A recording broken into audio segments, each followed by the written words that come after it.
Mesdames, Messieurs, bonjour et bienvenue à la revue de la presse de ce mercredi 6 mai 2026. Commençons ce matin avec les journaux qui s'intéressent à la société camerounaise d'électricité, à l'instar du Cameroun Tribune, qui titre en grande une « Les patrons ». À l'issue d'une session inaugurale du conseil d'administration de la société camerounaise d'électricité Socadel, hier à Yaoundé, Antoine Timi et Oumarou Amadjoda ont été désignés et installés respectivement au poste de président du conseil d'administration et de directeur général.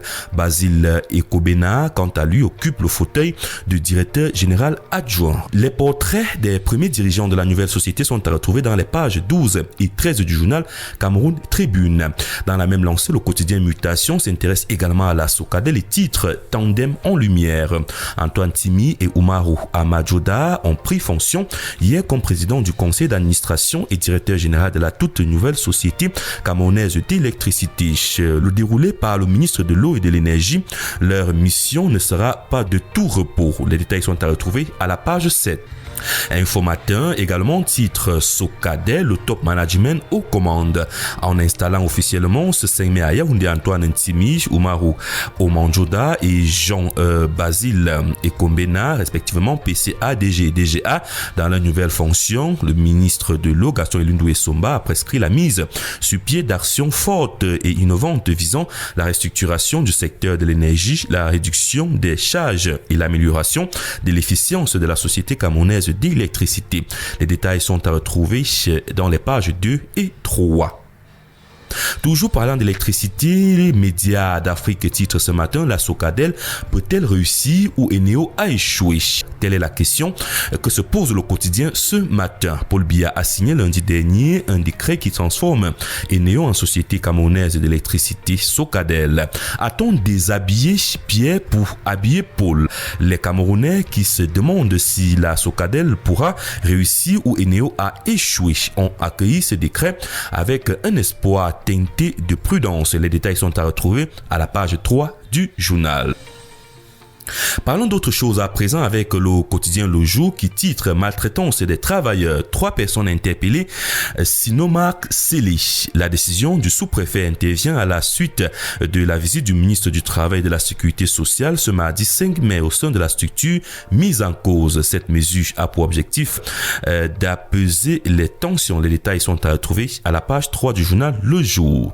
Continuons sur cette information avec le journal L'Action qui titre Incident au magasin Sinomat, le gouvernement calme le jeu. Le ministre du Travail et de la Sécurité sociale est allé s'enquérir de la situation un jour après l'incident qui s'est déroulé le 4 mai dernier dans cette entreprise. Les autorités administratives ont ensuite ordonné la fermeture provisoire du site pour prévenir tout débordement en attendant la suite de l'affaire. Les détails sont à retrouver à la page 5.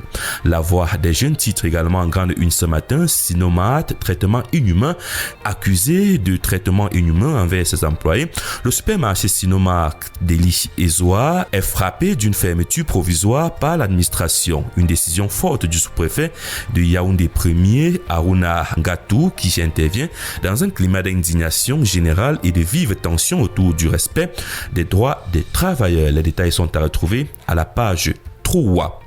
C'est le même son de cloche avec le quotidien Vers Émergence qui s'intéresse également à cette affaire et titre Affaire de maltraitance à Sinomat. Le dossier s'invite sur le terrain diplomatique.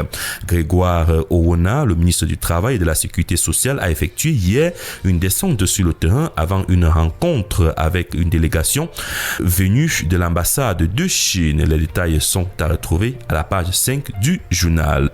Le quotidien Éco-Santé n'est pas en reste ce matin et titre Droits de l'homme quand la torture au Sinomat défie l'état de droit.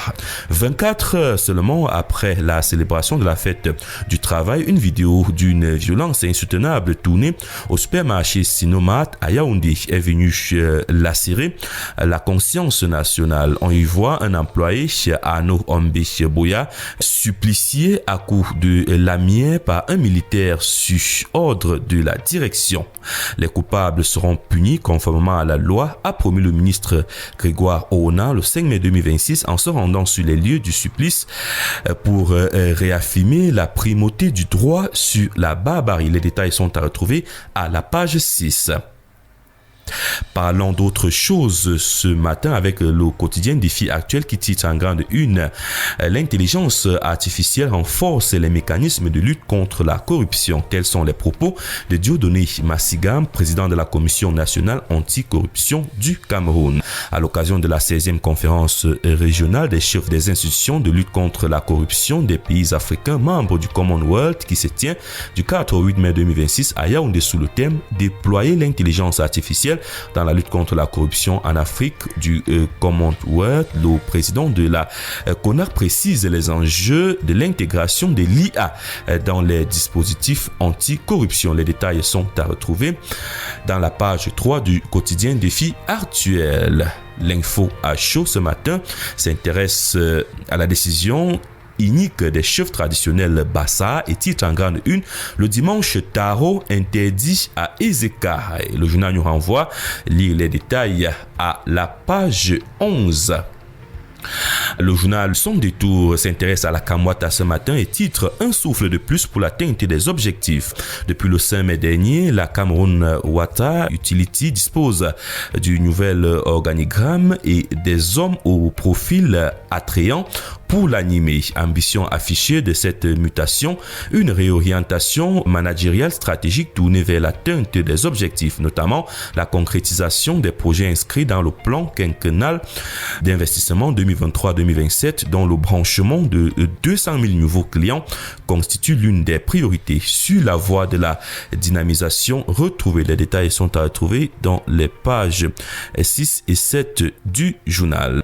Continuons avec la météo Tri Hebdo qui s'intéresse à l'eau et à l'énergie également et titre Paul Biya délivre les Camerounais de la mafia. La malgestion observée dans le secteur depuis plus de 3 décennies a visiblement contraint le chef de l'État à travers son ministre de l'eau et de l'énergie Gaston Ilundu Essomba à réagir. Réaction du ministre de l'eau à retrouver à la page 3 du quotidien La Météo Tri Hebdo. L'œil du Sahel ce matin s'intéresse à l'enquête sur la braderie du domaine de l'État dans la ville de Maroua et nous renvoie les détails à la page 5. Le quotidien Le Messager s'intéresse au septennat de l'espérance et titre en grande une au diable les jeunes et les femmes.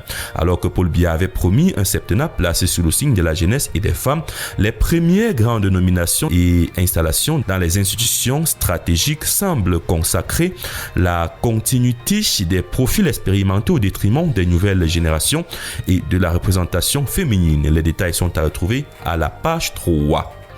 Expression économique s'intéresse au financement des projets et titre l'État au niveau des petits emprunts de 300 millions de francs CFA. Et il y a des chiffres qui à eux seuls racontent l'état réel d'un pays, non pas par leur importance, mais parce qu'ils révèlent silencieusement de la décrépitude des finances publiques. Les détails sont à retrouver dans ce journal. Le premier quotidien économique de la zone CEMAR s'intéresse aux hydrocarbures et titre un consortium de 5 banques locales pour financer la raffinerie Cesta. Le projet porté par la Société nationale des hydrocarbures bénéficie de l'appui de FGFI Bank Cameroun, Afriland First Bank, CCA Bank, SCB Cameroun et de la BISEC. Les détails sont à retrouver à la page 9.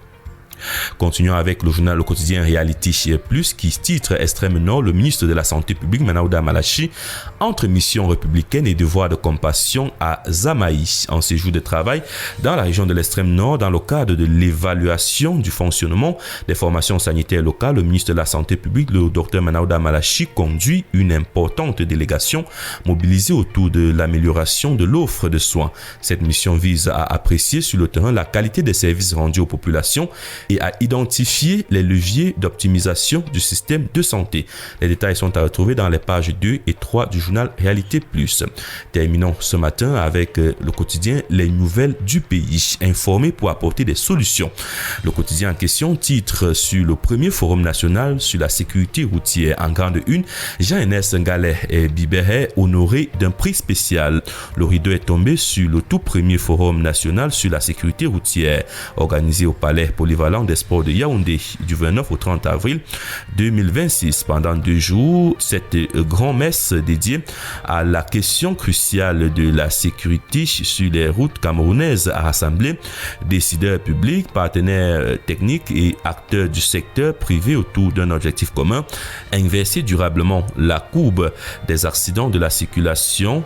Moment fort de cette séquence, la distinction honorifique attribuée au ministre des Transports, un prix spécial parrainé par la Banque mondiale et la Commission économique des Nations Unies pour l'Afrique lui a été décerné en reconnaissance de son engagement soutenu en faveur de la modernisation des infrastructures et du renforcement des dispositifs de sécurité routière au Cameroun. Les détails sont à retrouver à la page 3 du journal Les Nouvelles du Pays. Mesdames, Messieurs, c'est la fin de cette édition de la revue de la presse. Merci à vous d'avoir été à l'écoute. Rendez-vous dans les kiosques à journaux pour entrer en possession de votre journal à la somme de 400 francs CFA. Bonne journée à vous.